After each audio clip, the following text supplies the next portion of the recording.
Solo Sikoa lifting Cody Rhodes up. Spear from Roman. Cover. Hook to the leg. Cody somehow survives. Are you kidding me? How? How did Rhodes survive? Desire is how, Corey. Grit is how, Corey. This is how bad Cody Rhodes wants to finish his story.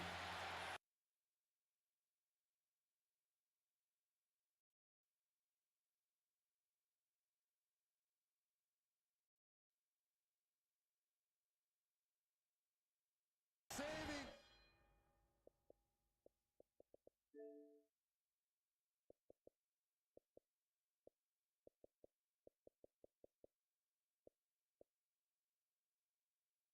Race for Cody Rhodes. John Cena here to fight off Solo Sikoa. Solo sent crashing to the outside, courtesy of the franchise.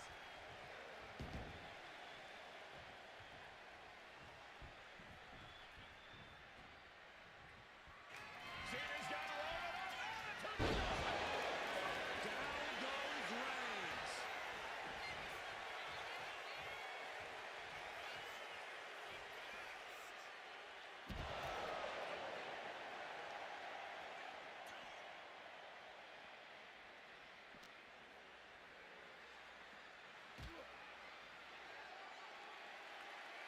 And now John Cena with Solo Sikoa and through the announce table.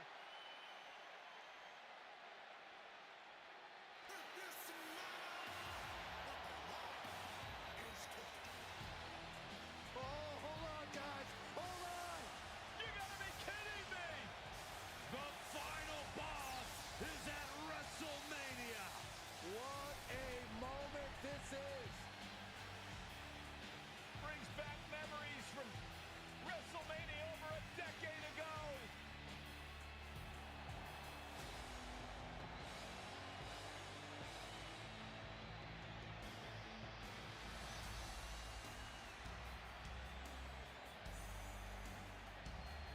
Now this is a WrestleMania moment. Rock and Cena face to face, feeding off the electricity of this crowd. This is absolutely surreal.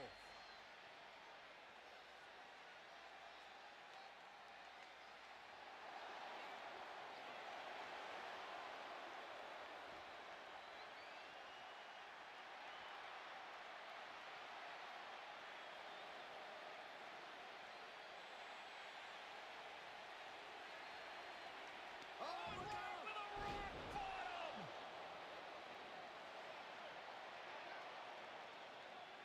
The final boss strikes, and Cena is down.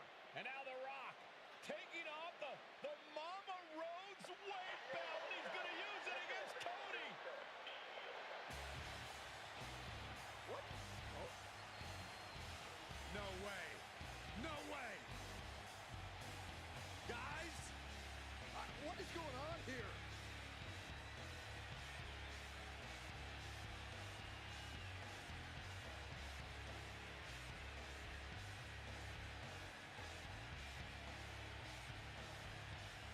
We know that music all too well, but It's Seth Rollins.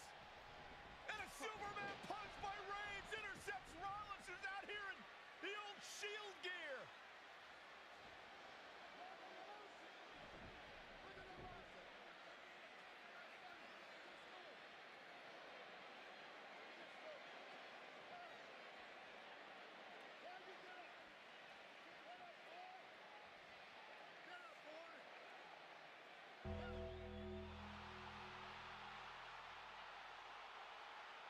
Now what?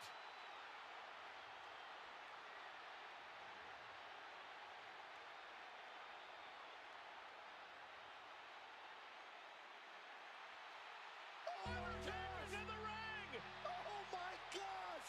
the great one face to face with the Reaper at WrestleMania.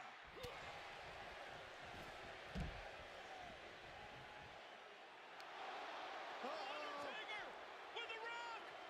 Choke slam! The Undertaker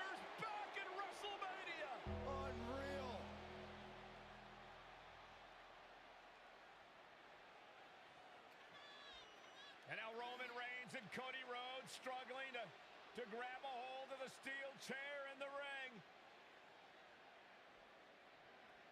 Both men struggling to their feet. Roman beats Cody Rhodes. And this could be disastrous for the American Nightmare.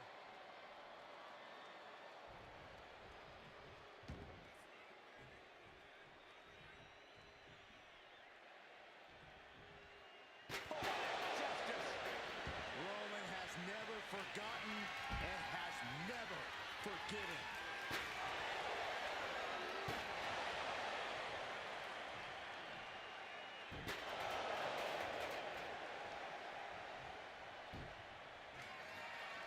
Roman Reigns setting up, looking for the spear to put Cody away.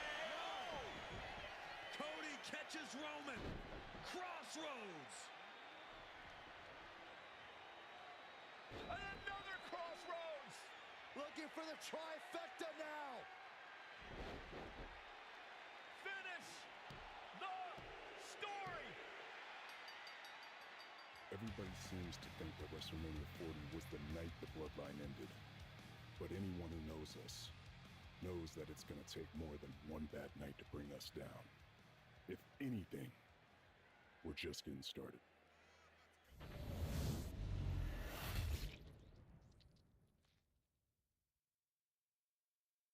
Ladies and gentlemen, my name is Paul Heyman, and I serve as special counsel and the wise man to your tribal chief, Roman Reigns, the undisputed, uncontroverted, unquestioned leader of the Bloodline, the most dominant group in recent memory and in the entire history of WWE. The Bloodline has all the damn gold.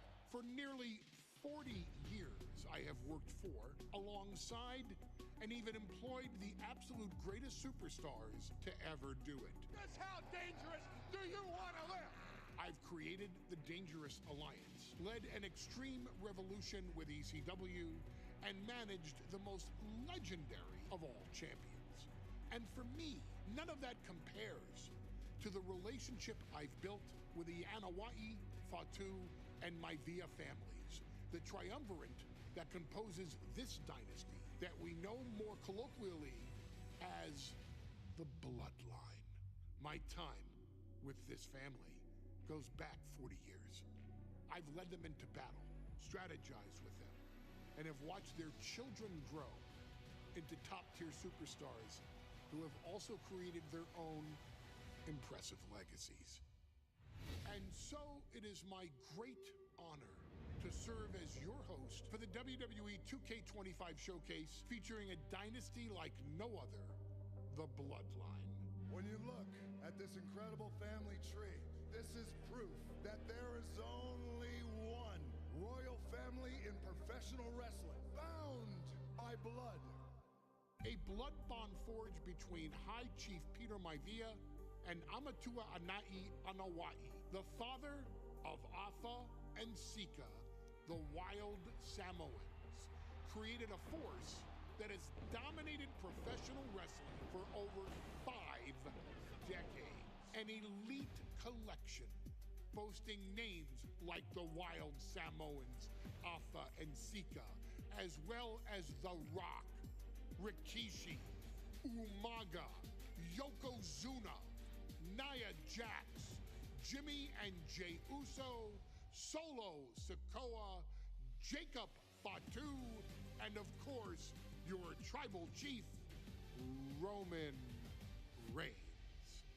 They've owned championships, filled arenas, packed stadiums, broken box office records, years and decades of dedication to the craft, perfecting their art with each passing generation, ultimately leading us to right here, right now, with the Bloodline having dominated WWE for the last half decade. As your humble wise man, it is my duty to take you through some of the most ferocious battles featuring the greatest warriors in the family. Not everything goes according to plan, and this year we're going to give you a chance to right the historical wrongs and change history to bring more glory to the bloodline. It's our showcase, after all. Honestly, their only real competition is themselves. Acknowledge me! All of this fighting amongst each other, this constant power struggle, no, I won't let all of that ruin this moment. Because it's not just about Solo Sikoa or Roman Reigns. It's not just about the Usos. It's about every single member of their family that came before them, who built the lineage, and who made them into the superstars that they've become today. It's been said elsewhere that wrestling has more than one royal family. That's undeniably true. Also undeniably true is that for all of those other families, there's only one bloodline dynasty. Usos! Hey, main event Jey Uso is now in your city!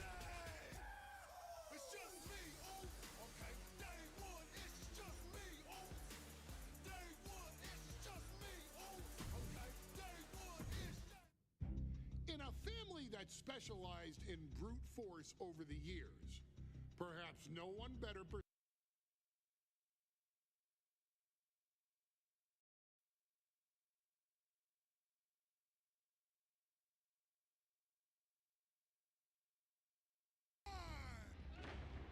the family's first world heavyweight champion, Yokozuna arrived to WWE in the fall of 1992.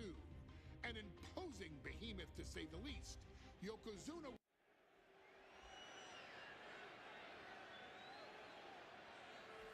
Ladies and gentlemen, this is an event of international magnitude. Photographers from around the world as they are documenting Yokozuna's...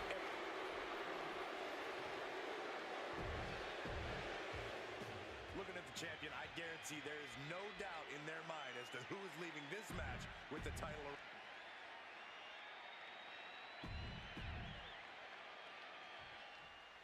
Michael Cole alongside Byron Saxton and Corey Graves, emanating from King of the Ring, 1993. Yokozuna is fuming over his embarrassing WrestleMania loss to Hulk Hogan. Now, Yokozuna has rightfully claimed the WWE Championship in what Hulkamania. Indeed, the last time his two shared a ring, it was disastrous for Yokozuna. Mr. Fuji issued a challenge to Hogan on behalf of his client. And 22 seconds later, Hogan was the new WWE champion. Turning back and forth wheels of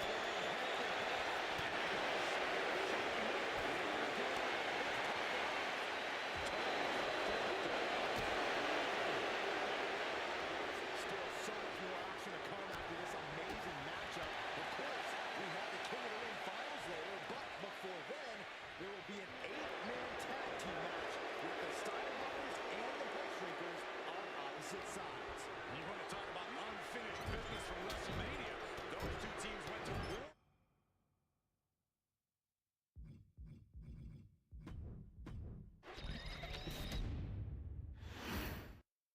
Michael Cole emanating from King of the Ring 1993 alongside Corey Graves and Byron Saxton, where Yokozuna hopes to regain the WWE Championship he lost in record time to Hulk Hogan. Both men coming in with so much to prove. Hogan wants to prove his controversial WrestleMania win with no fluke. And he's also promised to finally slam the 550-pound giant right through the ring. Yokozuna wants to erase the memory of his initial title reign that lasted mere seconds. He knows that a fresh Yokozuna can beat a fresh Hulk Hogan, and tonight is the chance. The rules there. Some folks thought Bret Hart should have had this rematch against Hogan, but the president of WWE has made the controversial decision to give Yokozuna the title match. Indeed, there will be no rematch for Bret, who, I might add, lost the title after Mr. Fuji interfered on Yokozuna's behalf. Instead, he was given an automatic entry into tonight's King of the Ring tournament. The Hitman has certainly capitalized on that opportunity, already defeating Razor Ramon and Mr. Perfect tonight. Now, can he finish the job in the main event and win the King of the Ring? Momentum is really on Yokozuna's. This is not good for the Hulkster.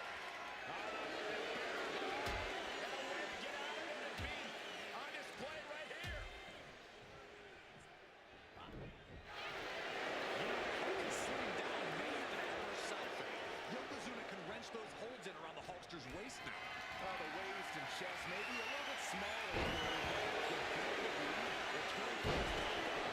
Not changed shape whatsoever. These pythons are primed to pick up the 550-pound monster and slam him through the mat. We know each man's strategy coming in. Yokozuna has added 50 pounds to his frame since WrestleMania. Well, Hogan has actually slimmed down since he captured the WWE Championship. Indeed, we're going to see more speed, more endurance from the Hulkster. But now that Yokozuna has hit 550 pounds, every kick, every leg drop, and every bonsai drop will be even more impactful. Can we talk about Yokozuna's meteoric rise in WWE? He's accomplished quite a lot in a short amount of time. Just look at the man's track record at major events. He made his premium event debut with a quick win at Survivor Series, won the Royal Rumble in dominant fashion, and then captured the WWE title in the main event of WrestleMania. But that won't matter. These two are clearly fighting for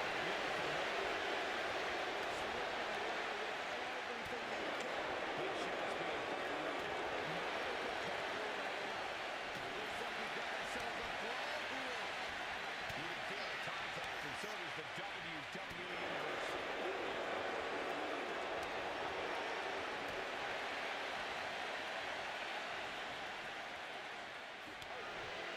You can see Mr. Fuji at ringside. He's showing he will do anything to earn his product to win. Indeed he has, but he might actually bring things into that. We saw at WrestleMania that Fuji's interference earned Yokozuna the win against Bret Hart, trying to get against Hogan. And not to mention that this time, Hogan has Jimmy Hart in the opposite corner. And now to the South is keeping a close eye on Mr. Fuji to ensure this one stays fair.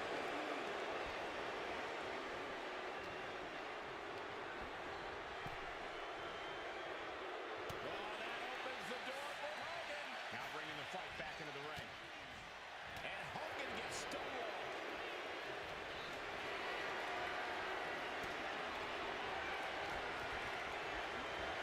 From the corner now. Bombastic claim. Overpower Hogan, squeezing with the bear hug. Just excruciating pain. There's no way you can sustain being in this. The bear hug cinched in. Gotta find a way out and catch your breath. Look at this, no quit whatsoever, raining down elbows and escaping the bear hug. The champ with the cover. And there's the kick out. Keeping a loss at bay for now. Hogan off the rope.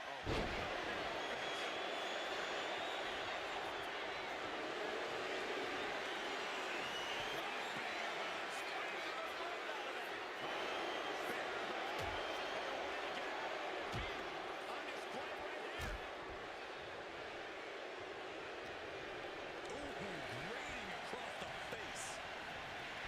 As we get deep in incredible Hulk Hogan sets up his opponent.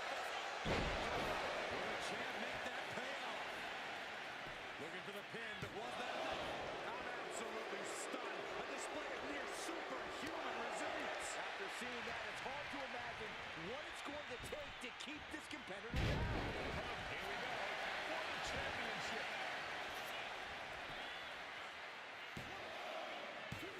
They're going to save him. Well spotted by our official.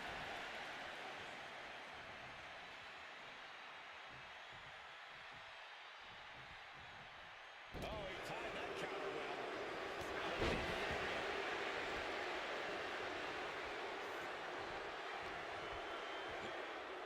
Yoko now, belly to belly slam. That's got to be the end of Hulkamania. Jimmy Hart trying to rally.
is coming to, about to stumble his way into danger.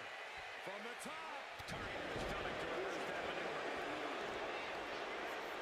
Still there. The big man, Yokozuna. Yokozuna demonstrating his full power. Hogan's in trouble.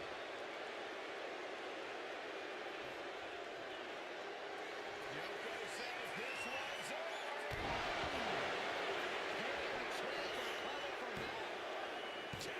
And he's still in the game. Guys, I thought we were getting a new champion there. Well, we might see a new champ. Yoko says this one's over. We're going to see a new champion come out. And Yokozuna is once again champion. I can't believe it. The winner of this bout, and new WWE champion, Yokozuna.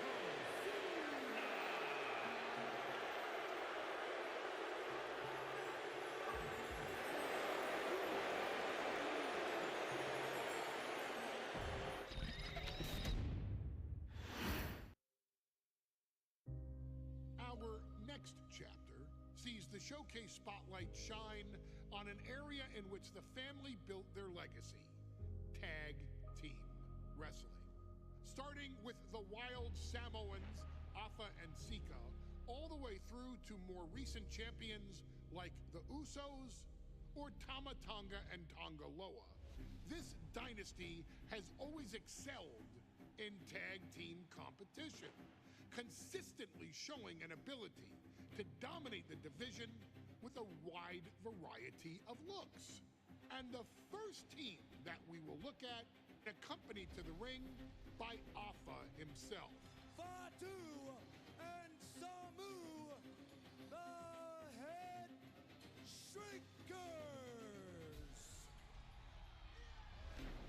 They put the fear in people's hearts. That's what the head shrinkers did back in the day. Second to none in that ring. You know, hard-nosed, battle-tested. They went for it every single night. More astute fans may also know that early in their journeys, Samu and Fatu were managed by me, Paul Heyman, then known as Paul E. Dangerously, and the SST, the Samoan SWAT team. The Samoan SWAT team is here. Vengeance is mine. Already an imposing force that early on, their future greatness was obvious to so many industry experts. Afa, more than anybody, knew he had the team on his hands, with Samu being his son and Fatu his nephew.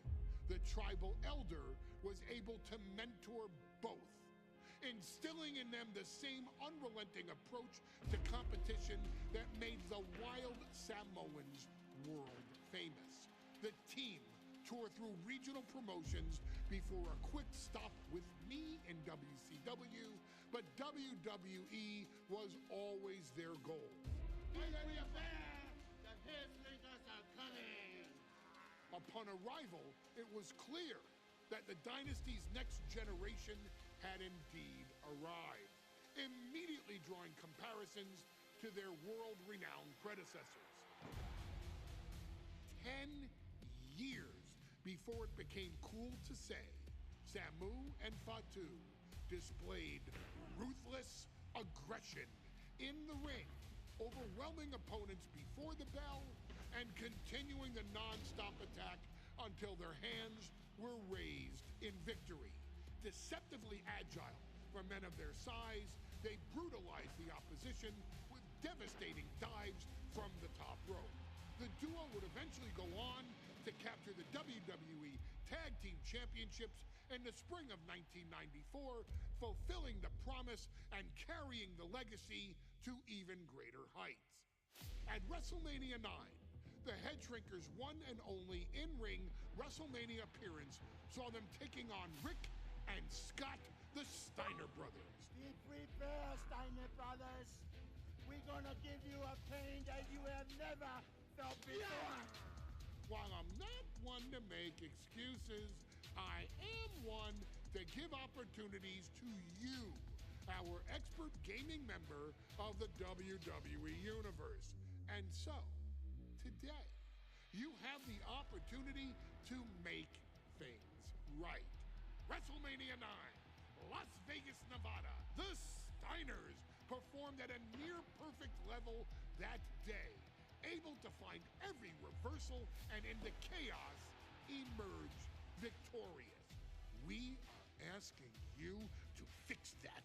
Stop them in their tracks and get the head shrinkers that WrestleMania victory you and I both know they deserve.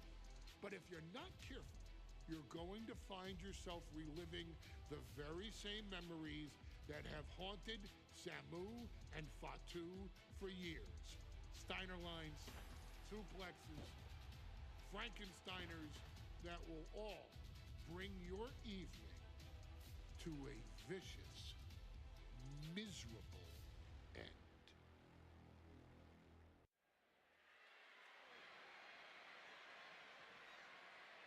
One of the toughest teams in WWE.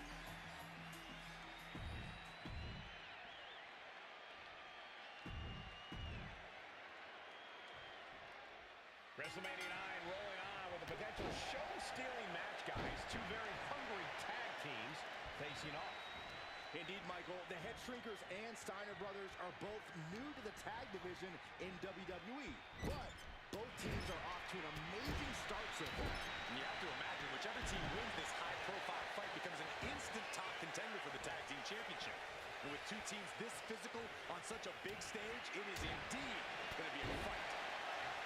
The Head Shrinkers and Steiners are two of the brightest young teams in WWE, but they both come to this match with a few years of experience in WCW. The Steiner brothers earned many tag accolades in WCW, with Rick and Scott at their share of singles titles too. Meanwhile, Samu and Fatu were never quite able to break through before WWE. You know that has to serve as motivation for the Head Shrinkers tonight. There may be an abundance of togas in the arena today, but you're not going to see a lot of Greco-Roman wrestling out of the Head Shrinkers. They're just looking to hurt the Steiners. And that actually may help Samu and Fatu here. The Steiner brothers have earned most of their wins by utilizing their amateur wrestling skill set. I can't imagine they'll get many grappling opportunities against dedicated brawlers like the Head Shrinkers. The whole world is focused on WrestleMania 9 tonight. The last thing you want to do is come out on the wrong side of a match like this. That's right. A big win at WrestleMania means a big boost in the tag division and a substantial winner's purse. I don't think the Head Shrinkers concern themselves much with the financial matter, Saxton, but they are dead set on proving they're the toughest dudes around. My God, enough! Steiner looking unable to get a leg up in this match. The Head Shrinkers smartly keeping themselves out of the grasp of Rick and Scott Steiner. There is a method to the madness of the Head Shrinkers.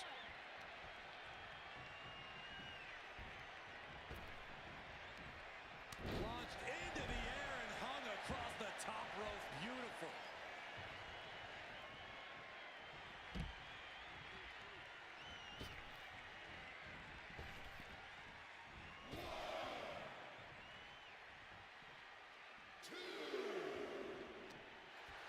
Fatu trying to ramp things up.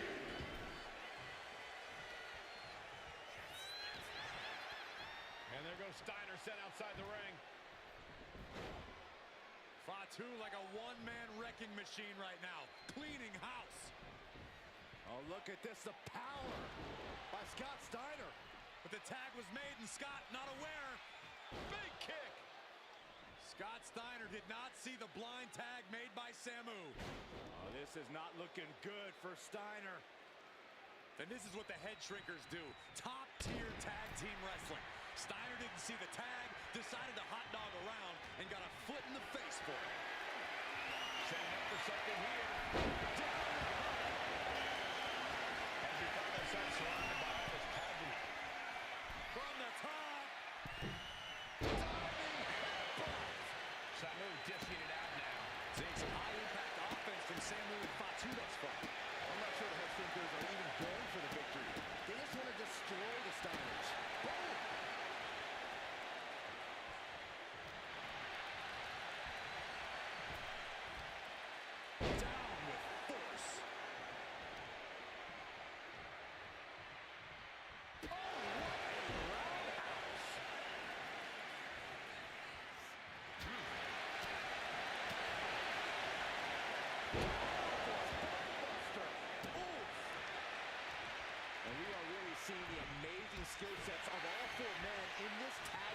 showcase. Well, we already knew about the brawling of the head shrinkers and the grappling of the Steiners, but men as big as these four behemoths should not be able to fly around the ring like they have thus far. It is made for an extremely tough act to follow, guys. Beautiful gator roll.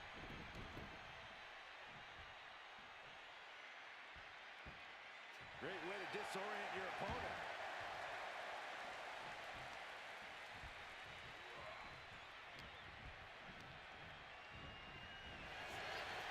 Pulled back into the hip toss.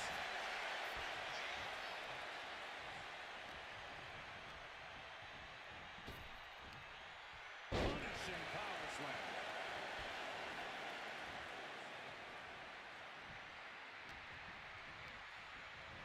Getting set up in the corner now.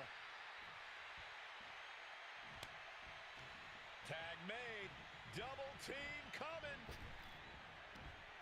Launched into the air and hung across the top rope. Beautiful.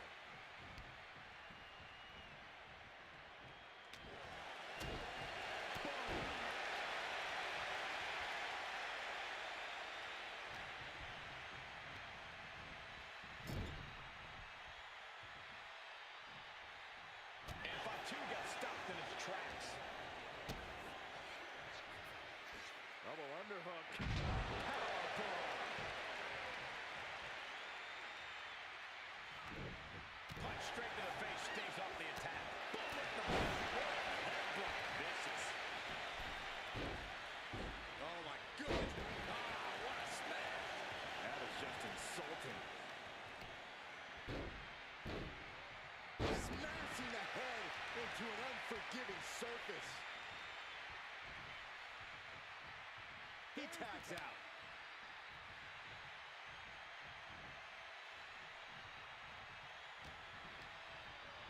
And into the turnbuckle he goes. Tag. Double team coming. Driven down face first. That's it. No way the Steiners come back now. That broke something down again. And the head shrinkers get the win. Here are your winners, Samu and Fatu, the Head Shrinkers. And what a huge win for the head shrinkers tonight. Samu and Fatu making their family proud and proving themselves as top contenders in the tag division.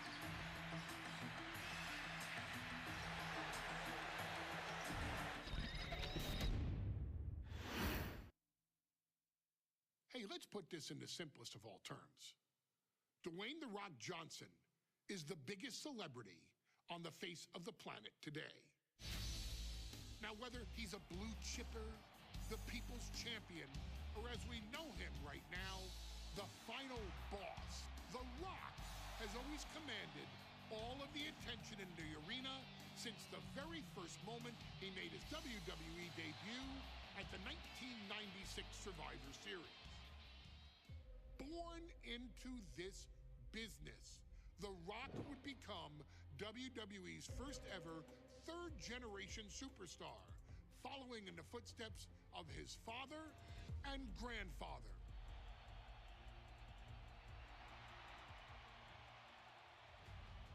Who had competed in WWE rings before him.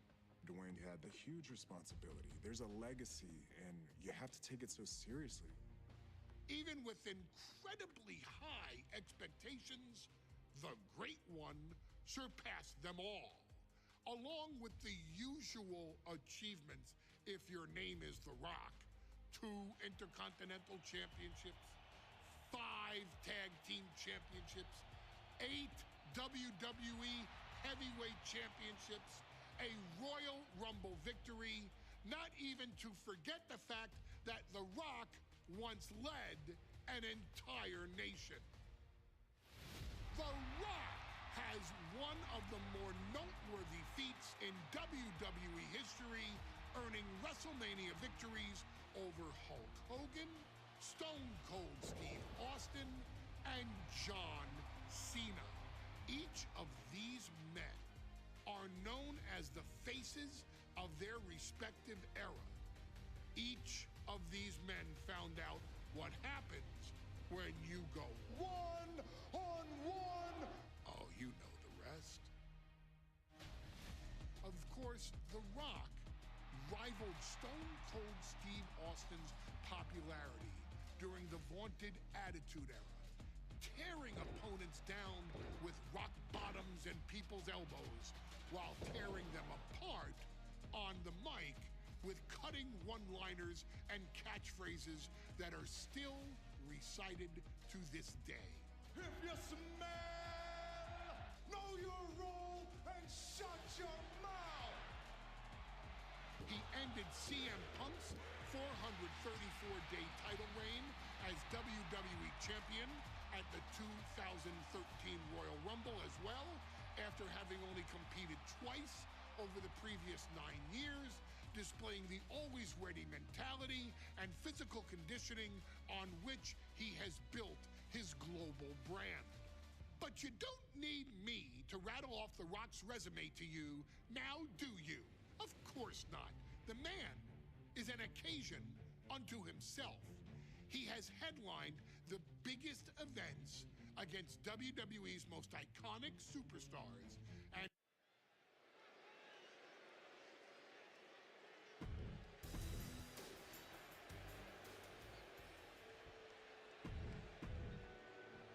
you can see it in the eyes of each individual.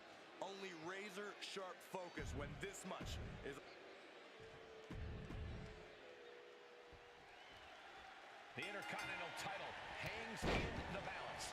Tonight in a match between our refined champion, Hunter Hearst Helmsley, and the young challenger, Rocky Maivia. Rocky Maivia has a lot to prove here. The third-generation up-and-comer would love nothing more than to grab his first championship tonight and send a message to the WWE that Rocky... And look at this now. Bad intentions coming with his hold. Okay, the clutch locked in. Trying to break out of his grip and is able to do it. Escapes the hold before irreparable damage is done. Oh, what a quick answer. And watching from home is Rocky Johnson, the father of Rocky Maivia, former WWE Tag Team Champion. I must admit, I do see a bright future for Maivia. Those that have been privileged enough to see Rocky Johnson in action will appreciate Rocky Maivia because he's a chip off the old block. Notwithstanding as well the genes of his grandfather, the incomparable Peter Maivia, Chief Maivia. Oh boy, they don't come any tougher than Peter Maivia. If Rocky Maivia is going to take down the more polished and experienced Hunter Hearst Helmsley, he's going to have to do it with unrelenting energy. Rocky has to keep coming at the champion with big attacks until Helmsley collapses under the onslaught. It's a bold strategy that will take everything the young Maivia's got, but you're right. It could be his best path to his first championship win. And we know Rocky doesn't have the same experience as Helmsley, and that could be a developing story as this match progresses. And this is where an experienced wrestler like Helmsley can take a young wrestler and pick him apart, take advantage, capture the scale. Looks like he's coming back in. Yeah, and I don't think that's what was in mind there. I don't know if there was anything in mind there.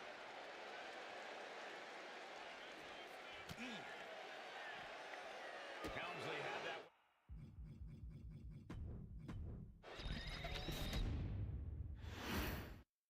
The Intercontinental Championship is on the line here between two superstars who don't have anything nice to say about one another. The challenger, Rocky Maivia, and our current champion, Hunter Hearst Helmsley. Well, Helmsley is our champion. Cobra clutch cinched in. The Cobra clutch is in. In trouble here? A couple of elbows to the jaw, and that'll break things up.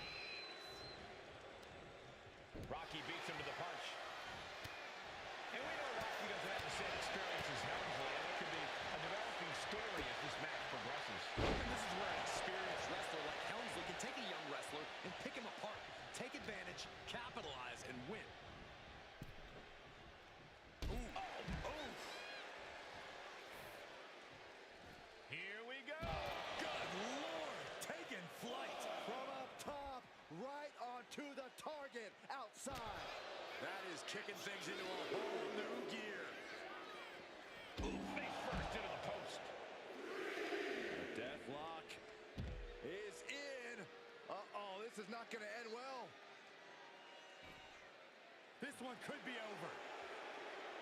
And watching from home is Rocky Johnson, the father of Rocky Maivia, former WWE Tag Team Champion. I must admit, I do see a bright future for Maivia. Those that have been privileged enough to see Rocky Johnson in action will appreciate Rocky Maivia because he's a chip off the old block. Notwithstanding as well, the genes of his grandfather, the incomparable Peter Maivia, Chief Maivia. Oh boy, they don't come any tougher than Peter Maivia. If Rocky Maivia is going to take down the more polished and experienced Hunter Hearst Helmsley, he's going to have to do it with unrelenting energy. Rocky has to keep coming at the champion with big attacks until Helmsley collapses under the onslaught. It's a bold strategy that will take everything the young Maivia's got, but you're right. It could be his best path to his first championship win. Before this match, I was talking to Helmsley, and he said he can beat the snot out of this Maivia kid in less than 10 minutes. In fact, he was showing me on his watch. Did you know he has a timepiece that costs $20,000? Confident words from Hunter Hearst Helmsley. Not sure how relevant his timepiece is to this match, though, Corey. It isn't relevant. I just wanted to share an example of how far ahead in the game of life Helmsley is. Oh, brother. First up top. Maivia took to the sky and executed that high risk perfectly. I don't think Helmsley had that scouted at all. Right in the breadbasket.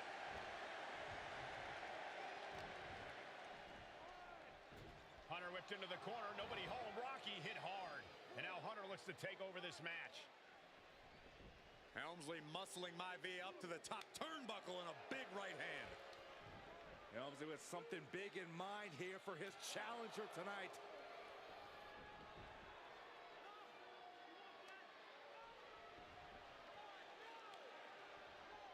Well, this is just blatant disrespect from the arrogant champion. Almost daring Rocky. Hey, you really want my title? You really think you're going to be Intercontinental Champion? Up to the top. Hooking Rocky into a superplex. This could be it. Can Hunter capitalize? This could be it. Hook of the leg and a cover. And Rocky stays in it, getting his shoulder up. Still not enough to put out the flame of Rocky Maivia. Hunter has to be asking himself, what else do I have in my arsenal? And I think we may get our answer, gentlemen. Yeah, it's just a matter of time, I believe, before this one's over. Hunter hooking Rocky, taking his time, looking to put him away. Maivia just collapsed. This just shows you how much damage Hunter Hearst Helmsley has inflicted on the challenger in this matchup. I think Maivia's done. Official might want to step in, call this one. The official checking on Rocky. Hunter Hearst Helmsley believes this is close to being over. Lifting him back up again. Rocky rolls through. Shoulders down. Rocky wins the title. Rocky Maivia has shocked Hunter Hearst Helmsley. Here is your winner and the new Intercontinental Champion, Rocky Maivia. We have a new Intercontinental Champion.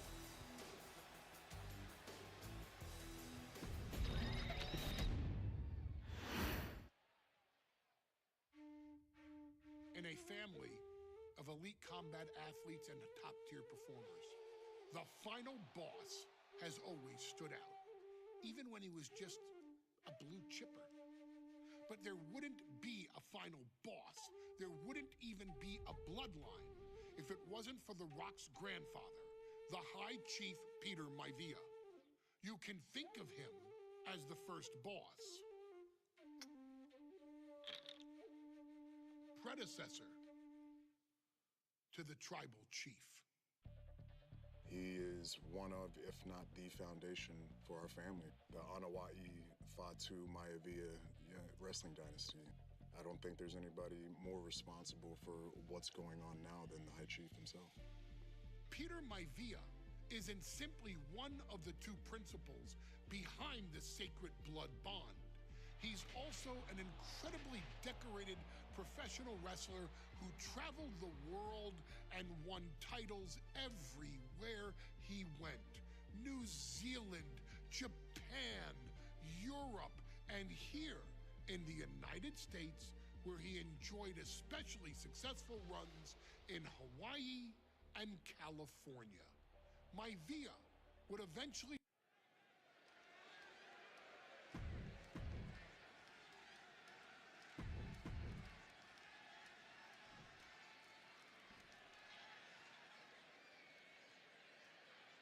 High Chief Peter Maivia taking out George the Animal Steel in a steel cage, slugging it out toe-to-toe now. Back and forth, neither one getting up any ground. Those are hockey fights just broken out. Two titans trading strikes and refusing to back down. This is a war of attrition with neither superstar wanting to be the one who surrenders. With the cover, he's going for it. And a kick out. Trying to make short order of things there. Vicious right forearm. George the Animal Steel might be a bit of an underdog here. In fact, he lost in that fight count out to the High Chief. In Steele's defense, I'm not sure he knows how to count exactly or how to read a rule book. So he's got to be happy to be in this cage. Well, Maivia is called the High Chief in part because of his commanding presence in the ring. He's more than ready for what the animal will throw at him, even inside a cage. Hammering down on the knee. Sometimes in the middle of a hard-fought match, you need a snap. Pretty savage and gross way to go after someone. From the top, double axe handle. He's lining him up.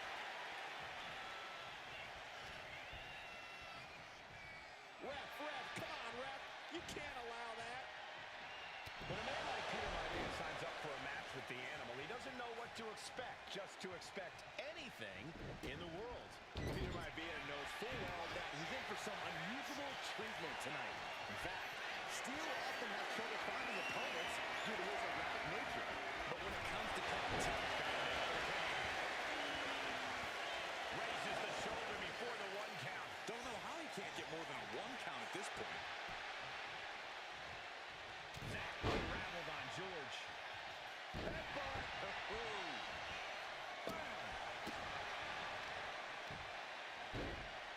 Oh, my goodness. Just punishing their opponent. Gentlemen, we've touched on the differences between Maivia and Steele as competitors. One man is based on order, the other on chaos, but it's reflected in their looks, too. Indeed, Michael. Just look at the sculpted physique of the High Chief. And the tribal tattoos on his body are extremely intricate and definitely eye-catching. From the middle rope. Oh, splash! Oh, stomping away. Oh, man. Momentum is all with Maivia now. Yeah, Maivia has really figured the animal out here. Oh, man!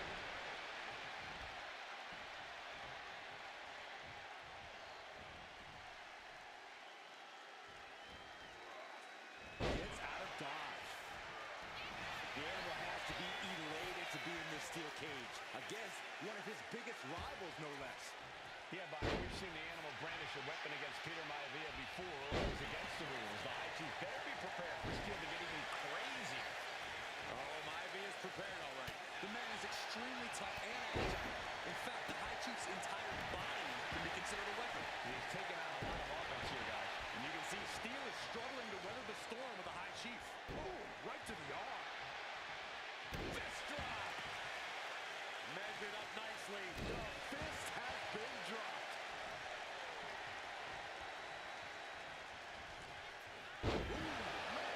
Maivia just dominated the animal with that one.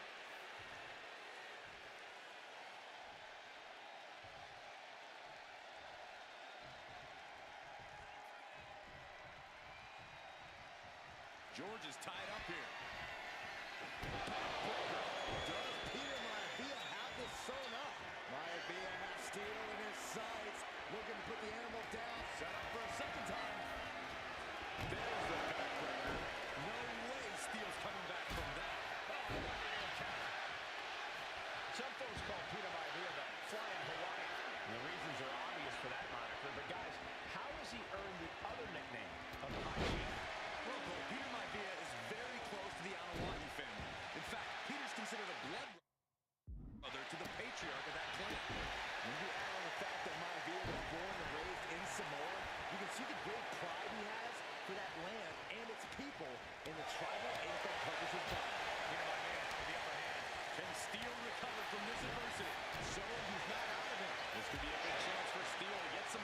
and rethink things. Stiff headbutt.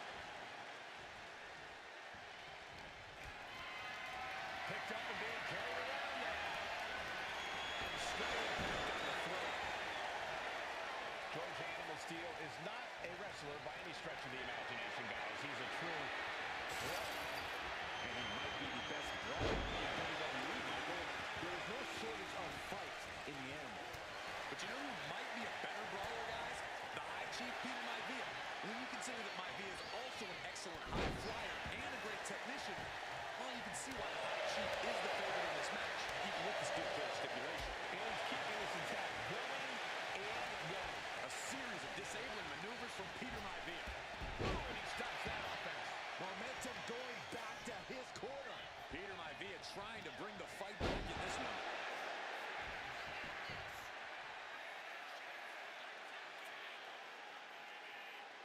Maivia looking at it all here. Why on earth would he give up the pin? He's got bad intentions.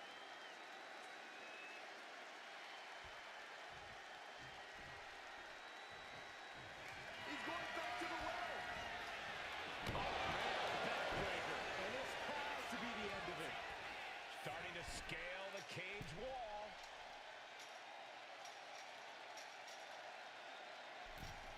Gradually getting closer and closer to the top.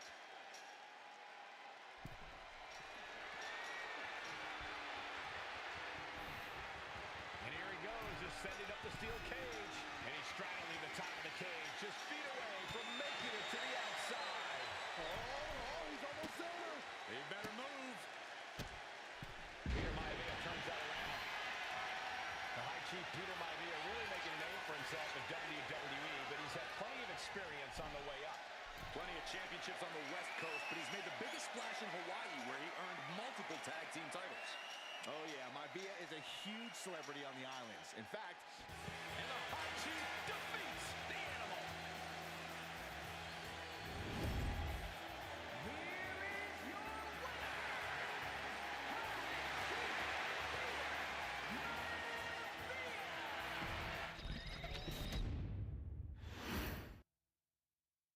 She's not like most girls. She's also not like most WWE.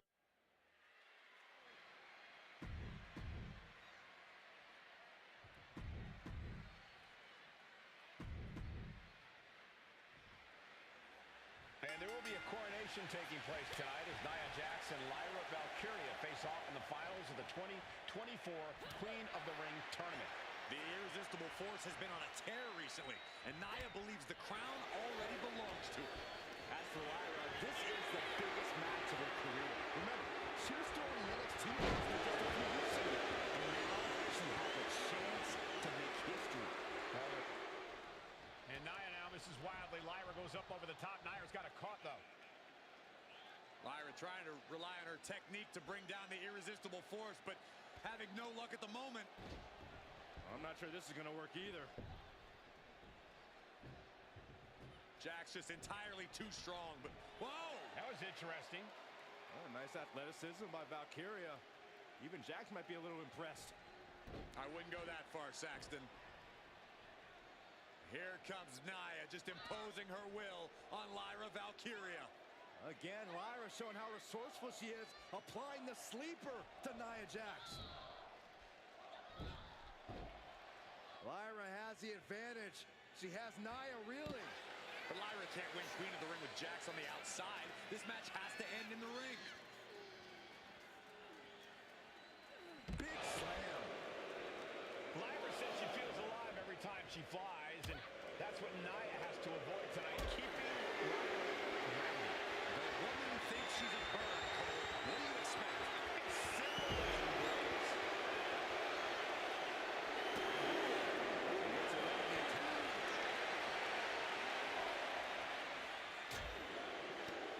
Able to slip away. Dueling reversals. No signs of either combatant backing down. Just teaming up with that fight for everyone. The fight is on, and it's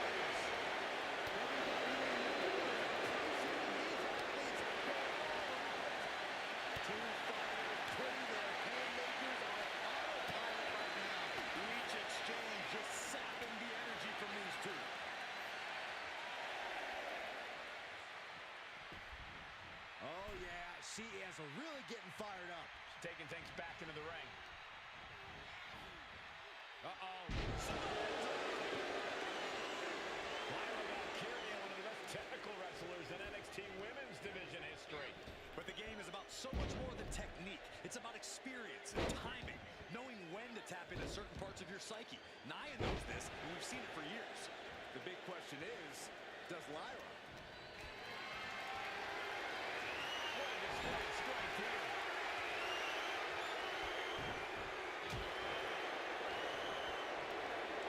Just like that, sent out of the ring.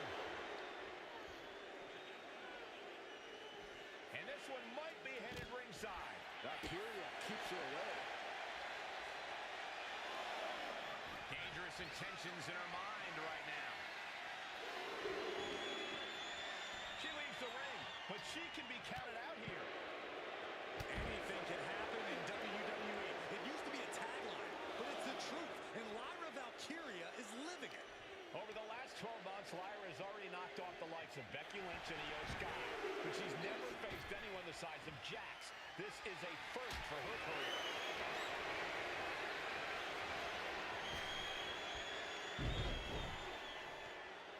Oh, wow, this is nasty. Brutality. Treating the cranium like a basketball. And with an onslaught of strikes like that, it's clear they have nothing but punishment on their mind. Sent into the corner. And it looks like, yep, she's bleeding now, guys. Seeing red, literally. Lyra Valkyria powering up her opponent. Now Valkyria needs to end this. Very few superstars possess the fortitude to do what we just witnessed. Very few. None.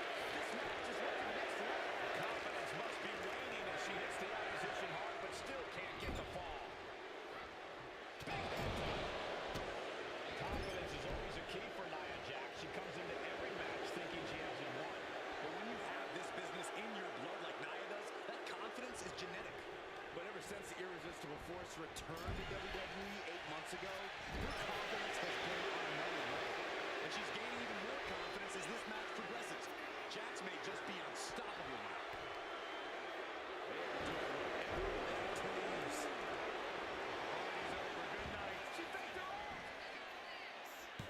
And a strong kick out at one. We are this far into the match. Where is this energy coming from?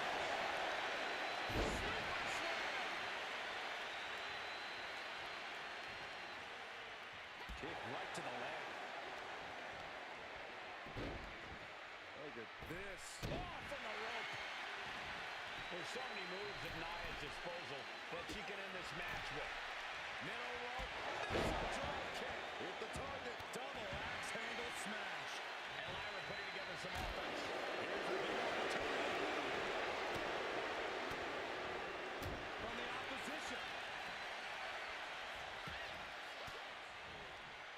Jax cannot be overpowered.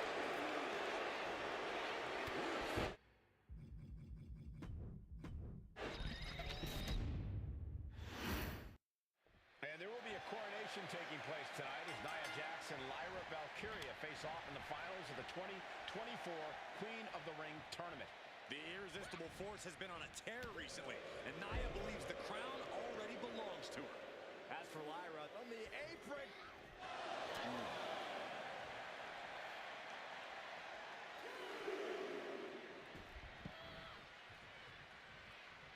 Goes under the ropes and into the ring. Broken up with a fit. And Nia now is... Lyra has the advantage. She has Nia reeling. But Lyra can't win Queen of the Ring with Jax on the outside. This match has to end in the ring. Each woman here has had a tough road to become a Queen of the Ring finalist. Every matchup in this bracket has been a toss-up. Valkyria knocked off former women's champion Io Sky earlier this week, but Nia's had an even tougher challenge. Two great former champions in the form of Naomi and Bianca Belair. Even more impressive than that, she handed Jade Cargill her first WWE loss. Granted, Corey, that was a disqualification victory for Jax. I'd say there's still some unfinished business between Nia and Jade.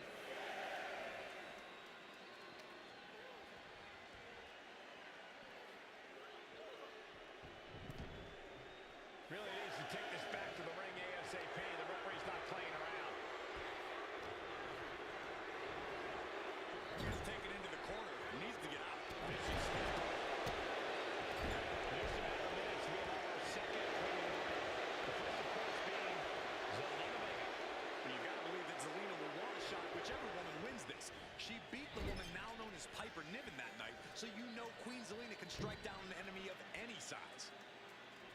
Corey, what do you think is going to be the key in this match for Nia Jax? She's certainly made plenty of promises when it comes to being queen of the ring. What Nia brings to the dance, Cole, is raw power, the likes of which you rarely see from most men, let alone women. Nia has absolutely no problem using that power, and the same goes for her throwing her weight around in the ring. Lyra Valkyria might just learn that the hard way tonight. Nia looking to end this thing. There's so many moves at Nia's disposal that she can end this match with. Valkyria crushed in the corner by Jax. Squashing Lyra in the corner, and the beginning of the end may be near. And Nia now, with Lyra on her back, gonna climb up to the second rope. This is a scary situation for Lyra. Oh, look at this, maybe not. No way, there's no way. Oh, my. Oh, no! Good night, Annihilator! Here is your winner and the new Queen of the Ring, Nia Jax! What a victory to the brand new Queen of the Ring! Nia said she would do it, and she backed up her claims. And now the Chief Content Officer of WWE, Triple H, going to come in to congratulate Nia Jax, officially crown her the Queen of the Ring. Absolute dominance by the new queen.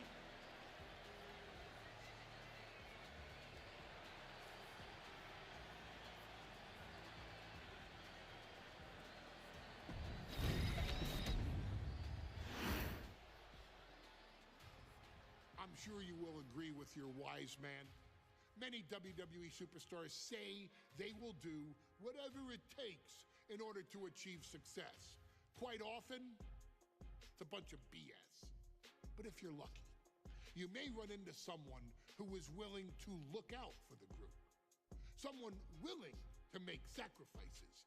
And for this family, there was no one better than Rikishi. After the Head Shrinkers run in WWE came to an end, Rikishi, then known as Fatu, would go on a journey of self-discovery. This journey would lead to him taking on the name Rikishi, a subtle nod to his cousin Yokozuna, as well as an opportunity to start fresh with a global audience. Well, my dad, when he became the Rikishi character, when you think about Samoan wrestlers, right, or mean, or aggressive, he made it like his own flavor, right? He had the blonde hair, still carried the aggressiveness, but I think he just wanted to add like a little flavor to it. It became even more popular to our culture. Rikishi blitzed WWE from the jump, devastating opponents with new tricks and winning people over with his fat-ass dance moves. That Rikishi is fat, all right. P-H-A-T. And with this wave of newfound momentum came even more success, with Rikishi capturing the WWE Intercontinental Championship and displaying incredible athleticism in iconic moments like when he dove off the top of the steel cage. The year 2000 belonged to Rikishi. But little did anyone know, Rikishi held a dark secret regarding a decision he'd made not for his own benefit, but for the benefit of the family.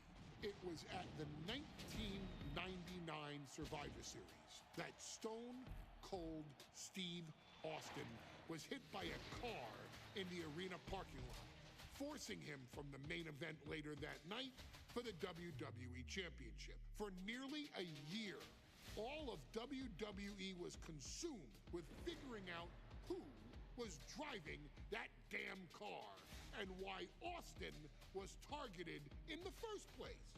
The verdict came in. The car was driven by Rikishi. Rikishi would stand strong. Stone Cold Steve Austin. I didn't do it for me. I did it for The Rock. Rikishi would lay out a years-long gripe that WWE preferred Steve Austin to The Rock, and so Rikishi had made sure that The Rock's only competition had been removed from the picture. Rikishi sacrificed his own popularity to reach this goal. The Rock thrived while Austin was on the shelf. For Rikishi, the struggle and fall was all.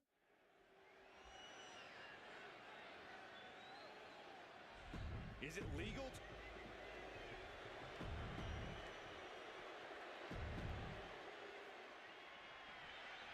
It's a miracle Austin survived being run over by Rikishi. Now a pissed off Texas Rattlesnake is on the loose and out for revenge. It took Austin almost a year to recover from the injuries he suffered in that heinous attack. You can't blame Austin for the damage he inflicts on Rikishi tonight. Byron Launching. Evades the attacks. And Byron, I just cannot see any legitimate reason to run over Stone Cold like Rikishi did last Survivor Series. I mean, Austin does ruffle the feathers of a lot of people, Michael, but I don't think any of his rivals will go to those disgusting lengths that Rikishi's gone to. And Rikishi with a counter.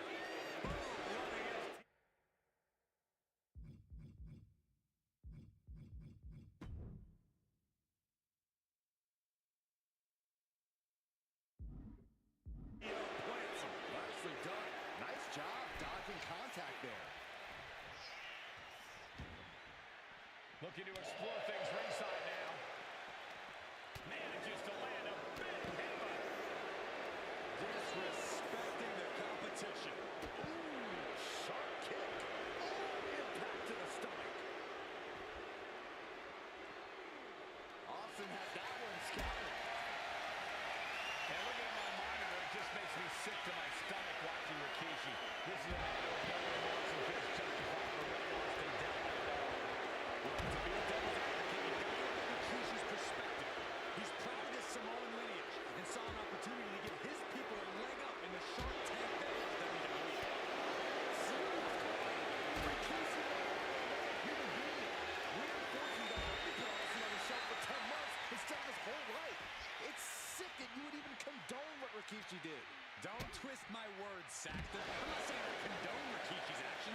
I'm just saying I understand them. Don't do this. Don't do it!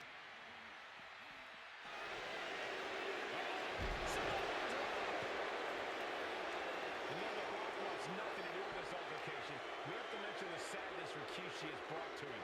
Rock might be innocent in this whole ordeal, but I feel that somewhere inside his soul, The Rock is happy with what Rikishi's done. The Rock is proud to have Rikishi and his family. Rikishi deserves it all.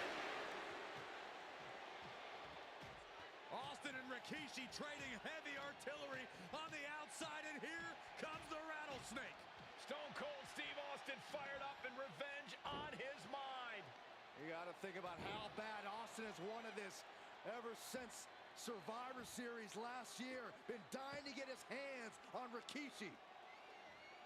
All of that venom, all the vitriol inside of Austin being unleashed on Rikishi right now. Remember, this is no holds barred. Anything goes. And do you hear this capacity crowd? They want more from Stone Cold. All that he wants to see Rikishi get beaten down like a pile of human filth. And he tosses him back in now. Slam with some attitude. And we know how despicable Rikishi has been. But to throw vinegar on the rattlesnake's nest, Rikishi goes and destroys Austin's truck with a sledgehammer. Well, hell hath no fury like a man who has his car tampered with. It's just extra motivation for every fist Austin lands in this fight.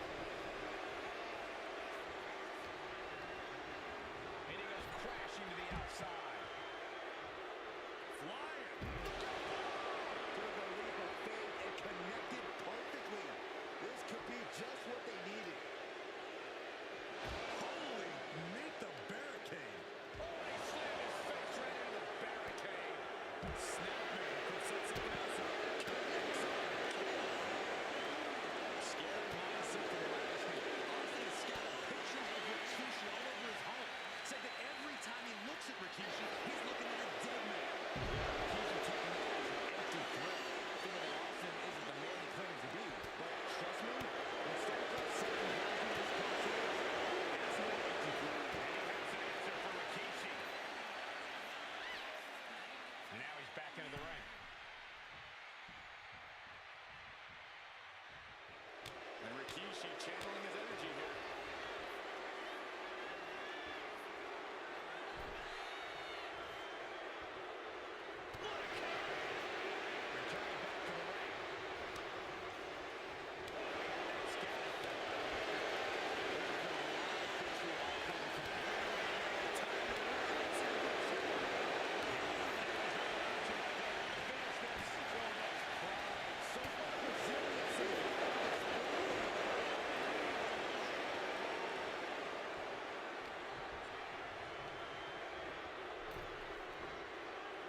for something, anything under the ring. Call your shot over the left field wall. Somebody's thinking of swinging for the fences. And Rikishi wrote his performance of a visionary, a pioneer. All a bunch of garbage, if you ask me. Well, those aren't self-imposed labels, Cole. Those labels are coming from the family. Coming from a group of wrestling legends who are proud of Rikishi for standing up and making it. Rikishi hoisting up his opponent. Rikishi, driver. Is that enough to take out Austin? Taking it to the trachea.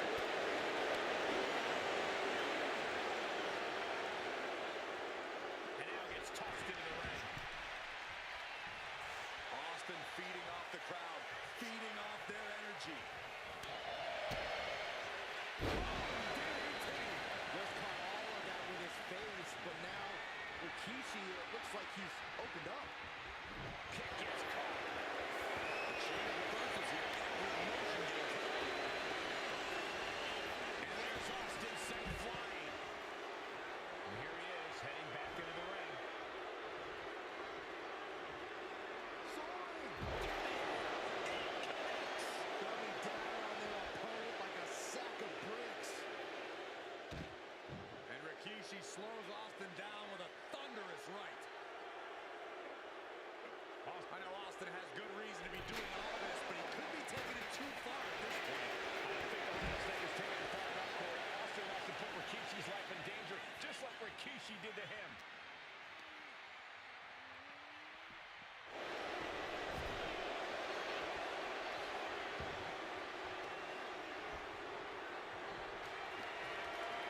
Scooped up, here it comes. Rikishi got off of it.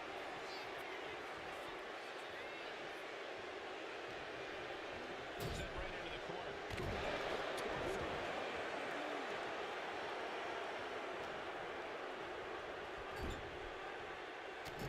Oh, strikes him.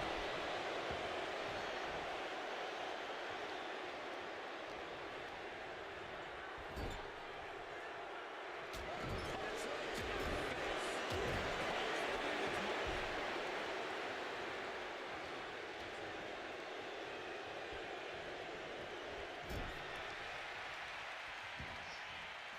Stepping out of the ring here.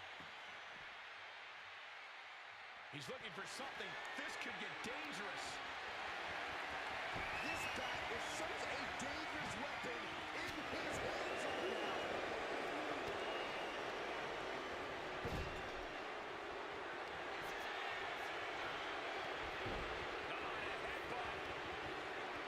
Rikishi ready to go. Not done yet. The wheels are turning for Rikishi as he ascends up the ropes. Rikishi got all of it. Cover. He had a cover. 2 count and a kick out. No one saw that coming. Austin somehow kicked out. I cannot believe the beating he's been able to endure. It must be demoralizing knowing you've unleashed your best shot on your opponent to no avail. So effective.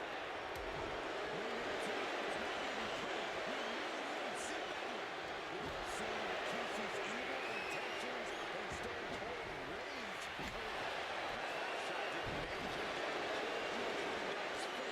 This is what you do when you're looking to do more than win a match. You're looking to hurt someone. Has him in the corner, thinking of the next move.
Denied.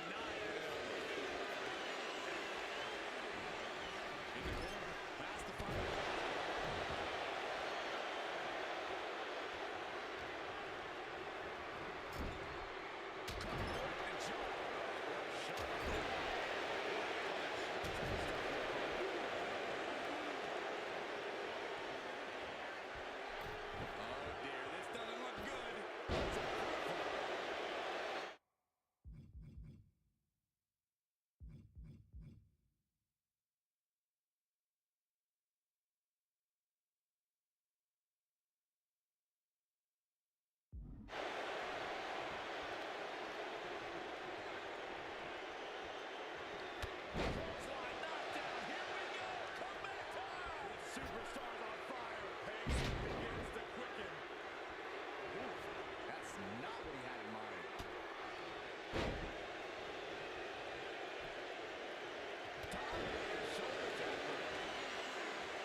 His arrival signaled impending doom. His very presence was enough to intimidate even the bravest WWE competitor. His name itself simply meant the end. And if you found yourself standing across the ring from Umaga, you were most certainly coming to the end of your own road. The younger brother of Rikishi, Umaga, was every bit the Samoan bulldozer that his nickname would suggest, mauling opponents with ease, relishing the chaos that he created. A menace to the entire roster, an unrepentant badass, Umaga tortured his prey with high-impact collisions before ultimately sealing their fate with his vaunted Samoan spike, a vicious move used today by Solo Sikoa. Inside the ring, man, he was just a complete monster. Anybody that stood in front of him, he was going to wreck him no matter what he had to do. He was just a crazy, wild Samoan. Outside of the ring, man, just a loving guy to be around. A fun uncle, always joking, always barbecuing at his house. I always looked up to him. He was just so cool. Perhaps an unheralded aspect of Umaga's game was his mastery of mental warfare. Umaga loved to present a wild, out-of-control savage, one who needed manager Armando Alejandro Estrada to handle all the details while he destroyed opponents. Umaga was the perfect definition of the word aura. A two-time intercontinental heavyweight champion, Umaga established himself as one of the purest forms of dominance to ever set foot in a WWE ring. His intense clashes with Batista, the Heartbreak Kid Shawn Michaels, and Triple H, along with WWE Championship battles against John Cena, still live on in the memories of those who were fortunate enough to watch Umaga perform. And Umaga will live in immortality through every member of this family, whether it's with a huge Samoan drop, a running bulldozer into the corner, a Samoan spike, or even a war cry in the middle of battle. Umaga is forever. I wish he was here. I know he's watching from above. So you, our beloved Uso in training, are asked one simple thing here in the WWE 2K25 showcase: to defeat John Cena. You've done that in this mode before, right? Simple. It was at New Year's Revolution in 2007 that Umaga and John Cena first collided for the WWE title. Umaga appeared to be too much for Cena in the minds of many pundits. Undefeated in WWE some 9 months after his debut, and things were going very well for Umaga. Until they weren't. Umaga would see his undefeated streak end by, of all things, a damn roll-up after rushing directly into the outstretched shoes of John Cena. 1 second of luck allowed John Cena to escape the inevitable, and now it's on you to fix it. Head into that ring.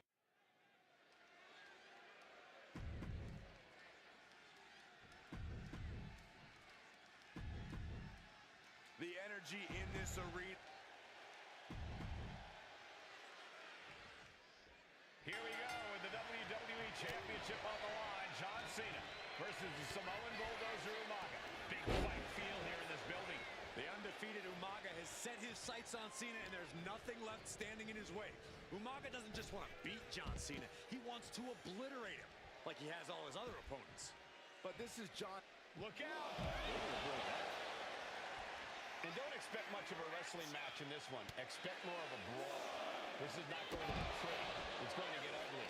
This is 2 trains on a track to a head-on collision. Toe-to-toe. It's going to be bad. It's going to be bloody. And it will come down to who wants it more. Agonizing.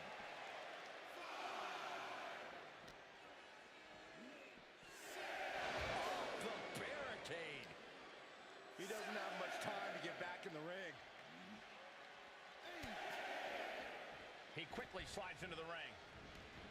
He's got to mind the count-out rules as he heads ringside. Taking things to the outside, but got to make sure to heed the officials' count. And you just see Cena's legs bent awkwardly off the steel steps. Umaga really pinpointed a target with that attack. I don't know if it was strategic on the part of Umaga or just was on his rampage. But either way, taking out Cena's foundation is going to sway the power advantage into Umaga's favor now. Dangerous position here, guys. Oh, no. Suplex. They're going to use a sense of urgency right now when it comes to getting back in the ring. Umaga is trying to specimen in marble art, Corey. His handler, Alejandro Estrada, knows he has a thoroughbred on his hands. There's a difference between thoroughbreds and Umaga, though, Cole. Thoroughbreds can be tamed. Umaga cannot. Estrada can only serve as a mouthpiece for Umaga. He can only help direct Umaga's blind brutality. I think even Estrada knows no one can control the Samoan Bulldozer. Stamina is going to be a key factor in this match tonight. Can Cena weather Umaga's vicious attacks? Can Umaga keep up the offensive pressure as Cena drags this into deep waters? I think you're right, Cole. This might just come down to who has more gas in the tank.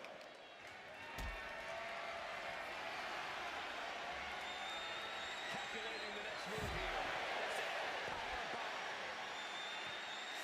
Cena tonight attempting to do something no one else has been able to do. Be it HBK, Triple H, Kane, the list goes on and on. No one has been able to beat Umaga. Since debuting in last year's WrestleMania, he's never been pinned, never been submitted. Umaga is a man who's decimated every single thing in his path. It's not hyperbole to call him a dangerous and deadly savage. That's using your head. Oh my gosh, what impact! Umaga proving to be a relentless super heavyweight, determined on becoming the WWE champion tonight. A rare position for Cena in this fight. We can't often often say that John's overpowered in a matchup, but this 360-plus pound Samoan straight into the pin. Power right out of one. Staying in this one.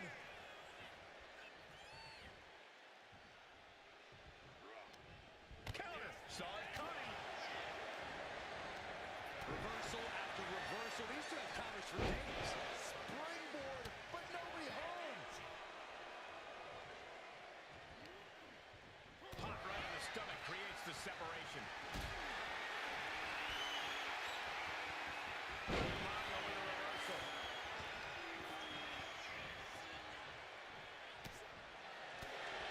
Oh, my goodness. That unraveled. Go for a win here. The pin for the championship. Shoulders are down. Is this enough to attack? The champ is pinned. We might have a new champion here. The champion into the pin. And he manages to kick out in one. It'll take more than that to hold him down.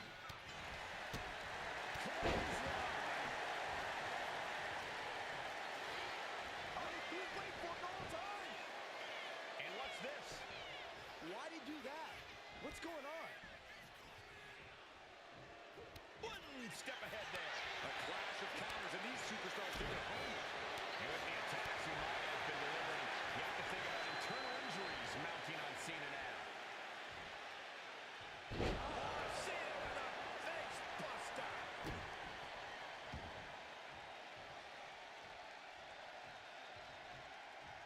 Going to the top rope. What's his plan? What is Cena doing on the top rope? John Cena, you can't see me. Got the cover. Looking to hang on to the titles.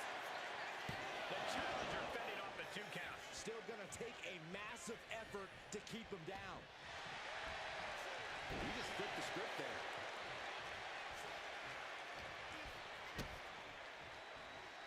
John Cena. No! Into a powerbomb. Saw it coming. And counters it. He's getting fired up now, really feeding off this crowd.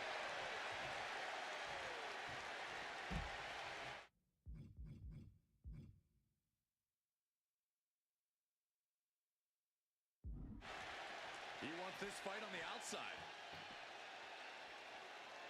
Counter from Umaga.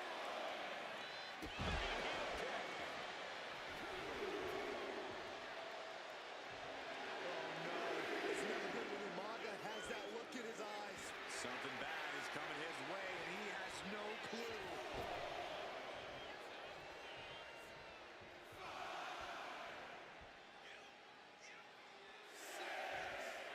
Some showboating from Umaga here. Close fist connects. Each shot landing with a little bit more venom. Now the competitor is backing down. Two titans trading strikes and refusing to back down. Boot. Incredible.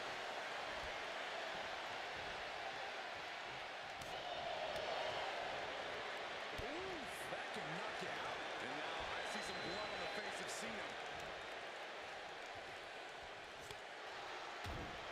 Ooh, a nasty shot to the throat.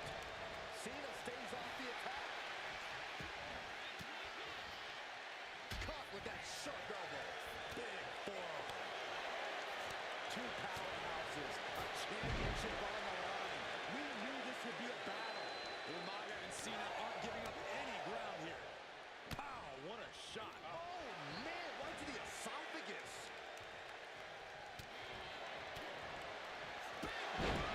Incredible.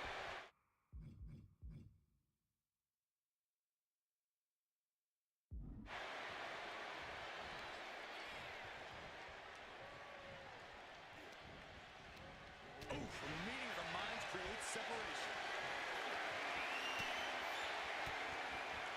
He catches Cena with a counter. Not where he wants to be right now.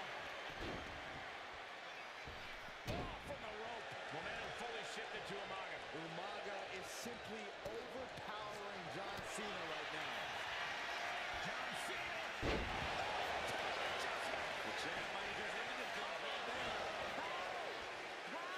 Kicking out at one after that is unheard of. And Cena looks a little surprised. He's not used to being on this side of a kick out. Samoan bulldozer down. Run out of ringside and back to the mat.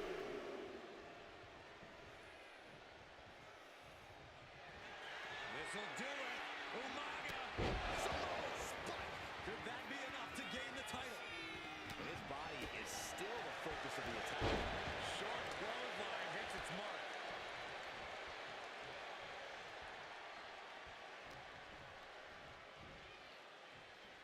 Superstar setting up. A side slam. Umaga, of course, coming from a very rich heritage. Some of the greatest athletes in any sport come from the Samoan heritage. Umaga's aggressiveness can be traced back to his bloodline. When you're fighting a Samoan, you are battling a tough, scary human being.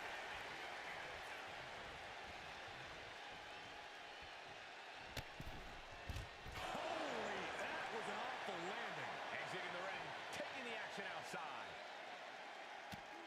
Cena and Umaga are out of control, taking each other to their absolute limits. This has been as physically intense as we expected. First drop. Cena delivered that move with every ounce of authority. I don't know what he's got in mind heading to the floor here. Ooh! And I could look at Umaga and he reminds me of Yokozuna. His unmatched thickness and size is an orthodox offense. Look at Umaga's thighs. This'll do it. Umaga. Samoan spike. The challenger might have what it takes to win this. Oh, God.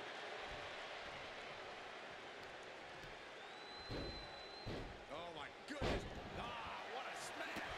That is just insulting.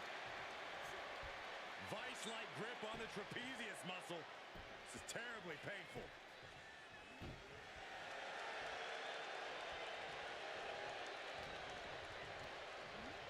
As was set up in the corner of the ring.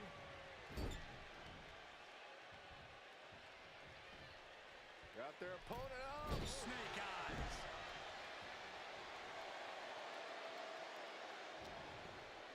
Reversal.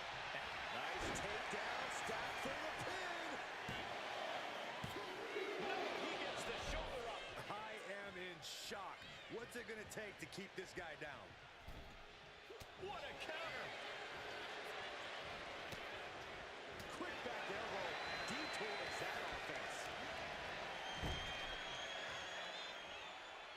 And Cena flattened in the corner. Umaga's just overpowering him. Look at the strike. And Corey, you know there's no force equal to being on the receiving end of a headbutt from Umaga.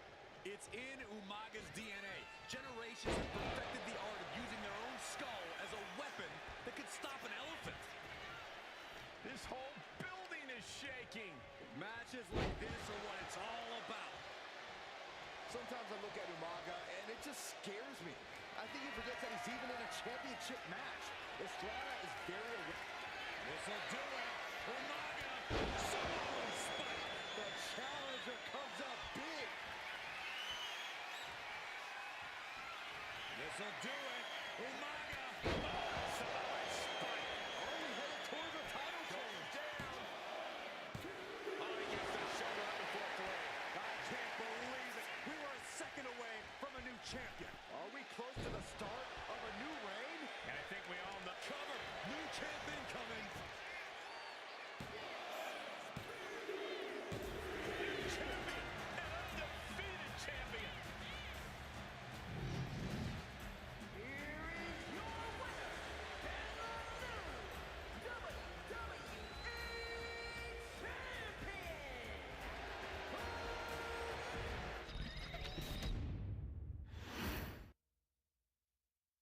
Hey, in WWE, things move really fast. If you aren't present in the moment, it can feel like a year goes by in only 2 or 3 minutes. That's why you always have to make time to make sure that you check. Hold on. Did I just hear myself say 3 minutes? Stop. Can you believe I'm actually doing Eric Bischoff's shtick? In the early 2000s, few words sent a shudder through the roster like the words 3 minutes, summoning the fearsome duo of Rosie and Jamal, collectively known as the 3-minute warning. Initially hired by the aforementioned Raw general manager Eric Bischoff to interrupt anything he didn't find to be entertaining. You're just not entertaining me. 3 minutes are just about up.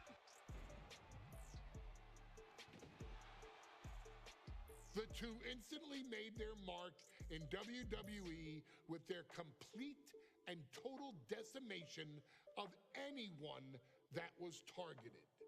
Their formula was really simple. Two bruisers with surprising quickness who took pleasure in throwing opponents all around the ring with reckless abandon. And the trail of bodies left in their wake remains a testament to their devastation. Rosie, older brother of your tribal chief, Roman Reigns, and Jamal, who would in time develop his skills further and take the name of Umaga, were about instant gratification.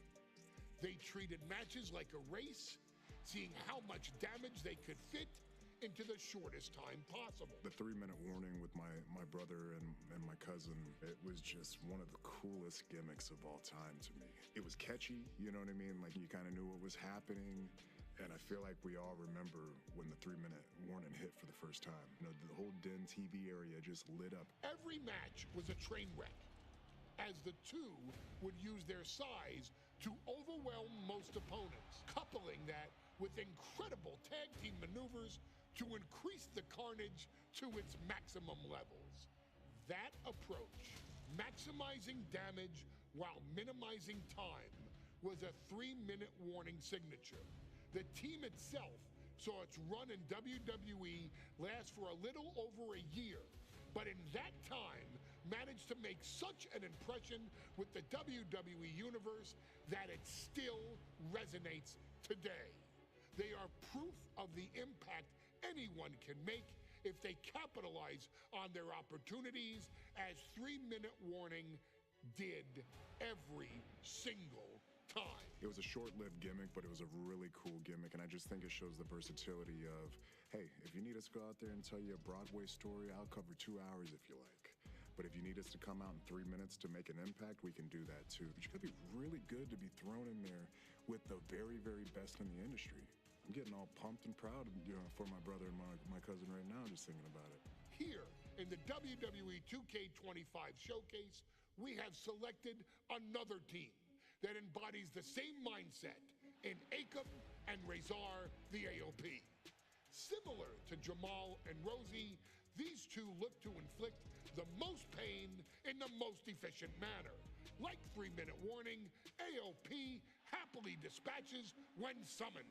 Like 3-minute warning, AOP features 2 Goliaths who will hurl your body from pillar to post before finally bringing it all to a most painful conclusion. It's up to you.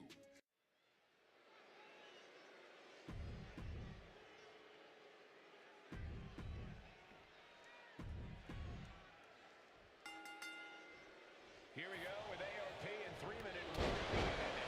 This is an Extreme Rules match, and it's a good thing it is, because neither one of these teams likes to play by the rules or limit their aggressive tendencies.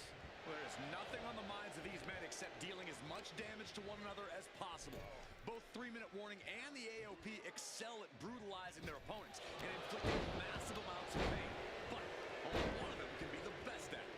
We can safely predict that this is going to be an exceptionally gruesome and painful match to watch.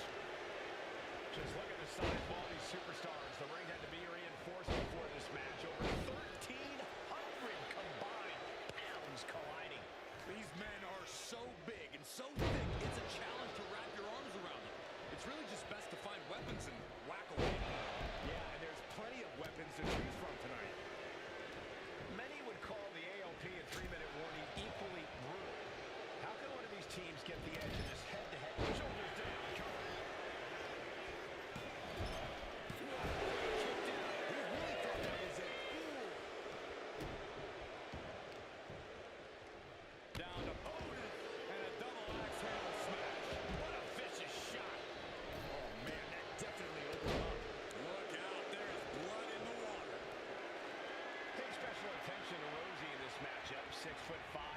275 pounds. The man can run a 40-yard dash in 4.8 seconds. This guy is a pure athlete. Rosie played high school football with a legendary running back before playing college ball in Hawaii. Imagine being pancaked by the force Rosie brings. And a third! All the way up. Sidewalk slam delivered. Wrench in the arm. Man, what a clothesline. Into the ring again now. Tossing the massage. Just a perfect mix of pure power and bad intentions.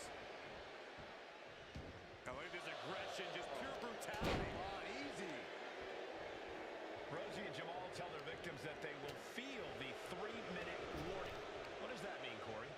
Well, it means a lot of superstars will get run over by the pain train, and it's only going to feel like the longest 3 minutes of their lives. When you're as big and strong as Rosie and Jamal, that's how quickly it can be over. I don't know what you're thinking when you're throwing a pole out of the ring like that. Headlock. Oh, and cheap shot right above the eye.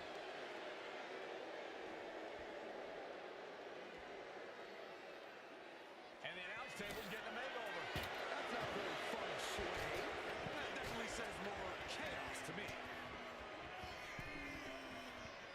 Nicely done. He'll make his way to the ring. Watching the hardcore style of 3-minute warning. Both of these men are from the hood, so to speak. Grew up in the streets, brought up to be tough. Rosie and Jamal have a rough tenacity. A duo that couldn't care less about headlocks. They're just all about beating the hell out of you. 3-minute warnings, thug-like tactics need to be respected. Rosie and Jamal only care about one thing, and that's the winner's purse. And his head is taking even more damage.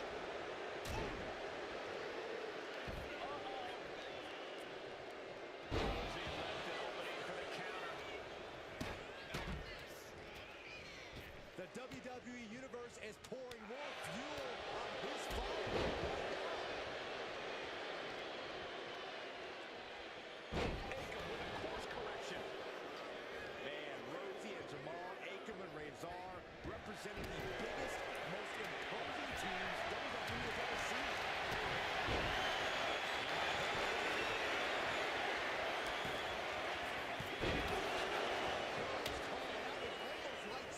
AOP might have just passed their final testament. Nothing fancy here, just raw power. Big splash.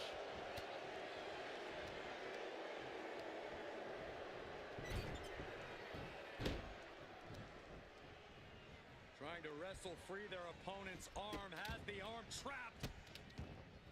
And a series of vicious stomps.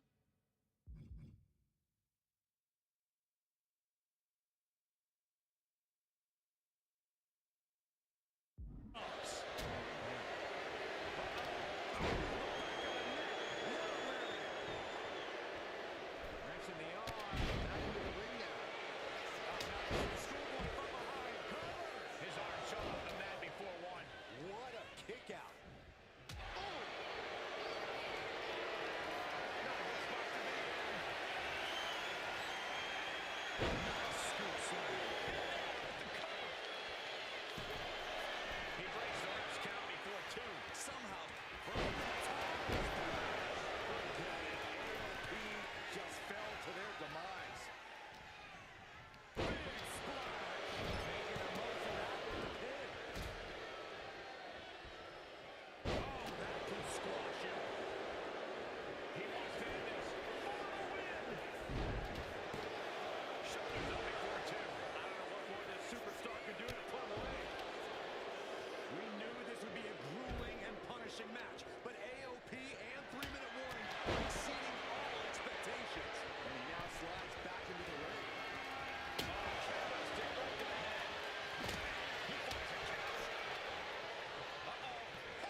hoisting their opponent up. Look out.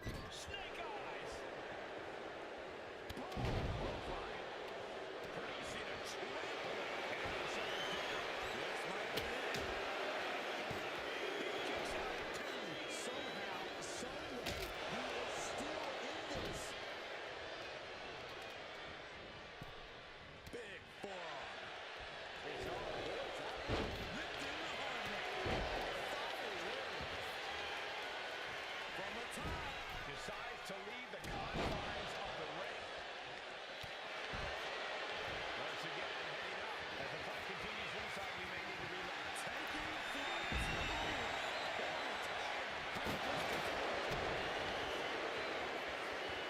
Up and locked in. Death Valley driver. That's it. 3-minute warning or done. You gotta be kidding me. Everyone here is in shock. And I think you get the pinfall. You gotta try that maneuver one more time. And now as in wavering. Extreme.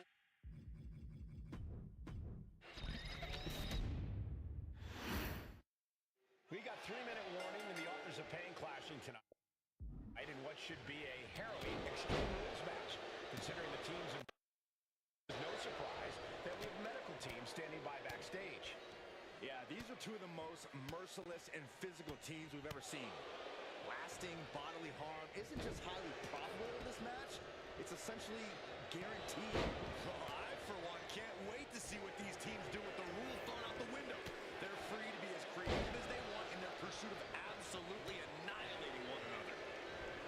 Pay special attention to Rosie in this matchup. 6'5", 375 pounds. The man can run a 40-yard dash in 4.8 seconds.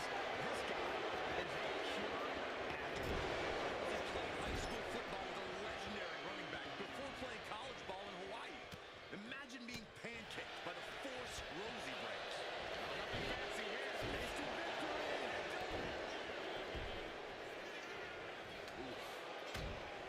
Oh, that'll turn your skin red. There he goes.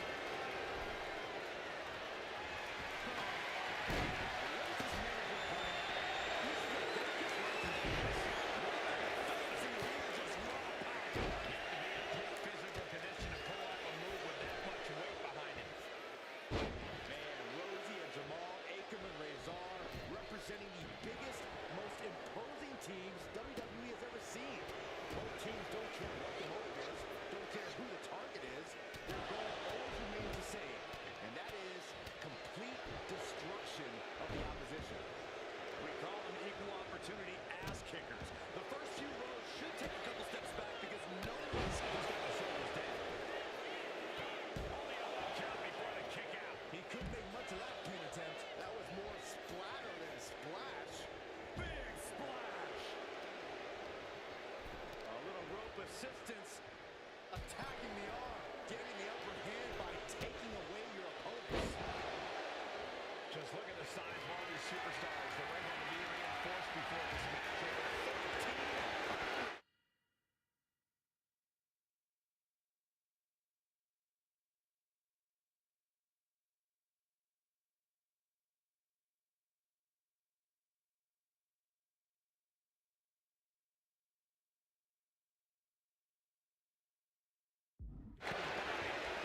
These men are so big and so thick, it's a challenge to wrap your arms around. It's really just best to find weapons and whack away at them. Yeah, and there's plenty of weapons to choose from tonight. Launched with a belly-to-belly. He's absorbing a lot of damage here. This is what we expect out of Extreme Rules. No one is safe. Oh, quick way to respond with a reversal. This is right there. His body has to be wrapped in pain. This is a classic Extreme Rules game plan, trying to deal as much damage as possible. Rosie and Jamal tell their victims that they will feel the 3-minute warning. What does that mean, Corey? Well, it means a lot of superstars will get run over by the pain train, and it's only going to feel like the longest 3 minutes of their lives. When you're as big and strong as Rosie and Jamal, that's how quickly it can be over. And he has no regard for anyone else now that he has a sledgehammer in hand. Oh, man! What a nasty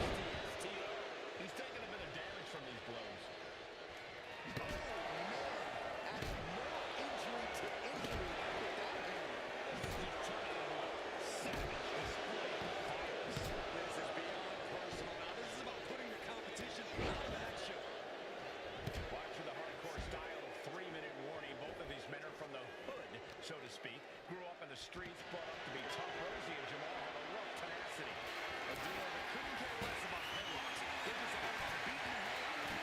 3-minute warnings, thug-like tactics need to be respected. Rosie and Jamal only care about one thing. And that's the winner's push.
Looks like he's got something in mind for ringside.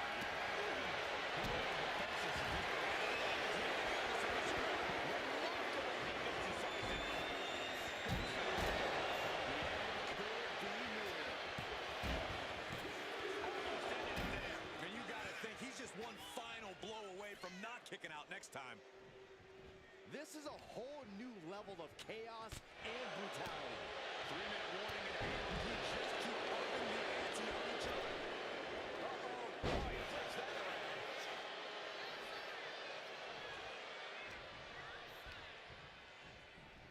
Pull right back in. Side slam. And he's busted open. You need to get the doctors out of here. Big splash. Boom. Oh, this is just too far. Get some control in there. The cover. I guess it was time to switch gears. And Akam is still managing to dish out more damage. Yeah, things appearing quite grim for Jamal here. No clue what he hopes to find down there. Any chance that Topo will be set up for a lovely spread? Never mind, that never happens. Someone is likely going through it. Equalizer in hand, and he's just going to his opponent to make the first move. What a shot to the face. Tried to hammer right at him. Heads outside the ring. And no countouts means he can take his time. Oh, what a clothesline. The action is getting a little too close for comfort here.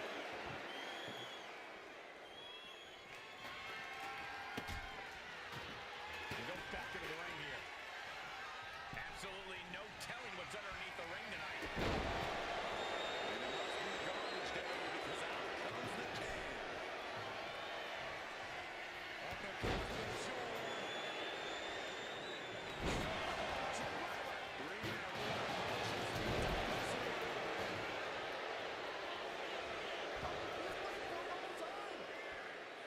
A defiant kick out after one. How have we not claimed a winner yet? You gotta believe that not wanting to feel the agony of defeat is causing this never surrender attitude. In the corner.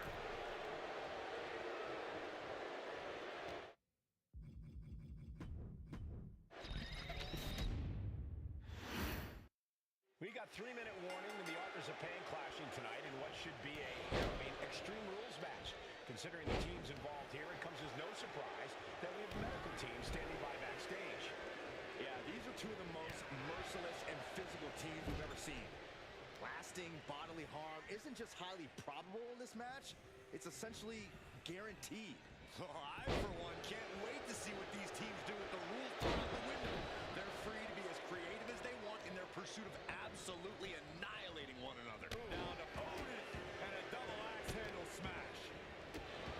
Just look at the size of all these superstars. The ring had to be reinforced before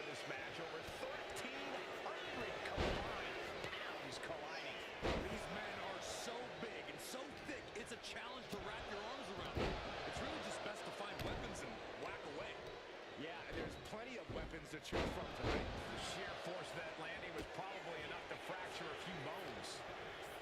AOP and 3-minute warning both love to bring the pain to their opponents, but I'm not sure AOP's ready for the pure chaos that is 3-minute warning. That ability to be totally unpredictable could play in 3-minute warning's favor.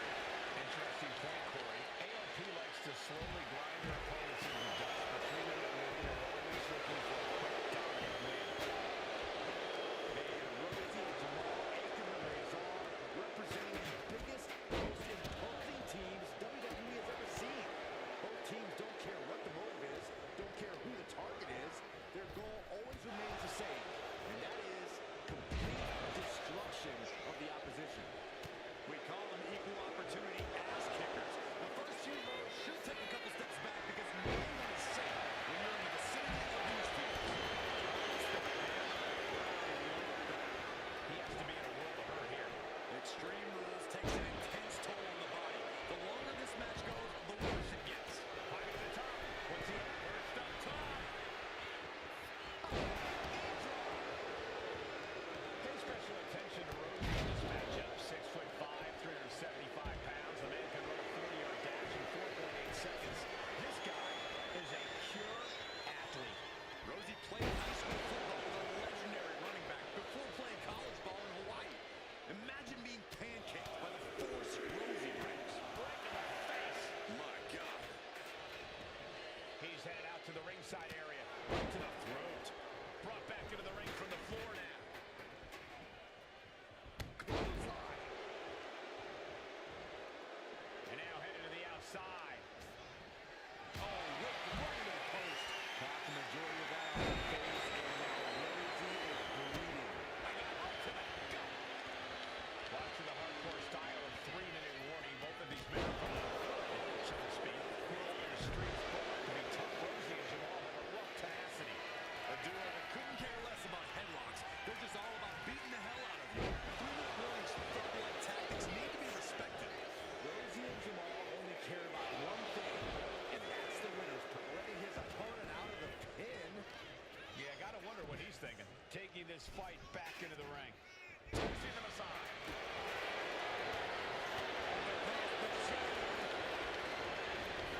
And now placed in the... The superstar has control of their opponent, driving them down to the canvas. And what's next? From the middle row. And they just toast him aside. Follows up, shoulders down. There's two. Rosie and Jamal survive. Extreme Rules. Here are your winners, Rosie and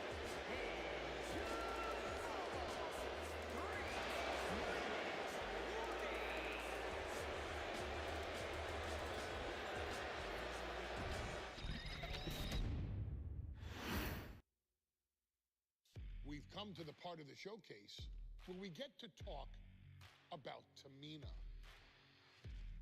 Ever since walking in WWE, shoulder to shoulder with the Usos, Tamina's alliance with this dynasty has never been in question.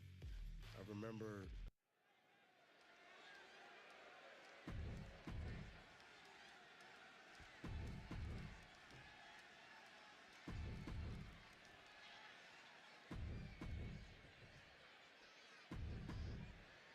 Charlotte, Becky Lynch, Tamina, Carmella, Natalya, all with a chance to make history. All with the opportunity to be called the first ever Miss Money in the Bank. The revolution that became an evolution only continues in the women's division. One of these women will climb the ladder and earn the opportunity of a lifetime. Is there anyone more intimidating in this group than Tamina? I've said it before, it could be a coming out party for Tamina. This is her time to live up to her family's legacy. If Tamina wins the contract, it guarantees her first title opportunity in over 2 years. More than an opportunity, it pretty much guarantees Tamina will become the next women's champion. Set in the ring the hard way. Such a dangerous setting for all these superstars. Ladders are everywhere. Each competitor is only limited by their imagination. Your head has to be on a constant swivel. Ladders will be used as weapons. Anything can happen to get that briefcase.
submission offense to put opponents away.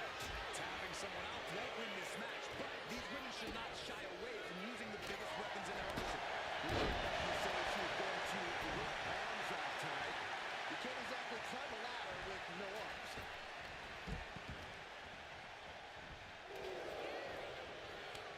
One counter met by another. Now locked up in the corner. Hammerlock. Reverse DDT. Ooh, what a forearm club.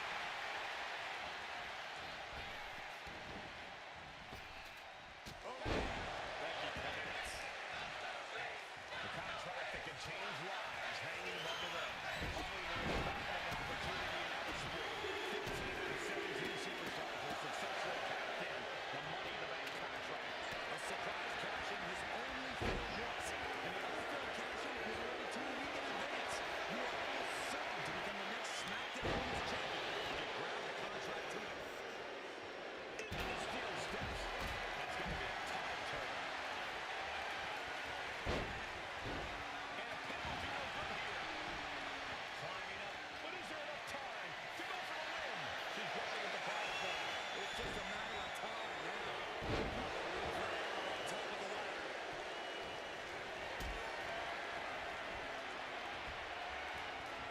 Look at this. This can't be good. Three second-generation superstars competing in this match. Carmella, Charlotte, and Tamina. And Italian, of course, a third-generation superstar. Women bred for these kind of moments. Any of these women will add a significant chapter to her legacy if she can become the first Miss Money in the Bank. This might be the final pull. It's almost down.